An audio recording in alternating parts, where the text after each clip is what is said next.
Welcome to the preview of something that I've been working on at home. Here we have practice for IK.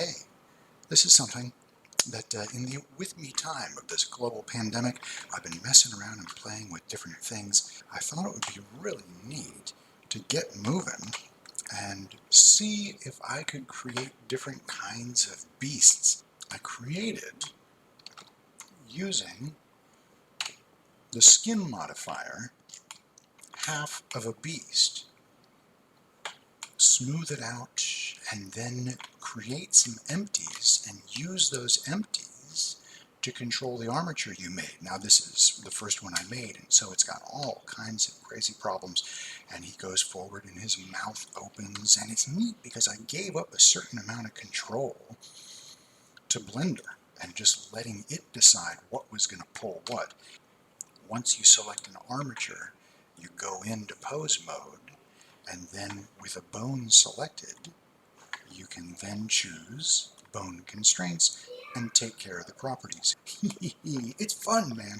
This is what I've been working on, and it's just, man, it's cool because there's no pressure to do a good job. So that guy is he is the standing biped, very creative name.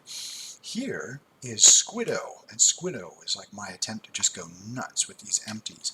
So he doesn't have hands, he doesn't have elbows, nothing complicated from the skin modifier, and I can select all of these and making sure that there's a point in between them. The median point is the transform pivot. I can press R and I could rotate them based on view. I could constrain that to an axis, and now he's sort of rotating along the Z axis. Or pressing R twice allows for that trackball, and he can get really like squishy and kind of nasty. And GZ also allows him to put his tentacles up, and then S to scale them all inward towards each other gets a very like defensive posture. So one of the things that goes wrong, of course, is because the geometry crosses itself. I think it was this one, I decided that bone should not only, I'm turning this into a whole tutorial by mistake, sorry. I want to go into details later.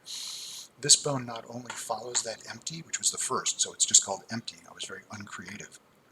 The position is on by default, but rotation is off by default. So I turned it on with the full influence, which is default. So that way I could have one extra piece of control. That's useful because with just the G button, I was at the mercy of geometry passing through geometry. I couldn't quite get it to get out of the way of itself. Maybe you are also someone who's very interested in using Blender not just to create still scenes, but to animate things. And Blender's tools for animation are, maybe you've heard, sensational.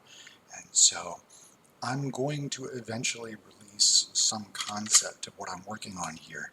So encourage me, leave a comment on this video if this is something that looks kind of intriguing to you. We can go through and generate a monster battle between monsters, but we have to essentially create the monsters first. I appreciate you tuning into the channel. I hope you get something out of it. You guys are fantastic. Your likes and comments and interactivity with me online mean a great deal. Thanks for watching.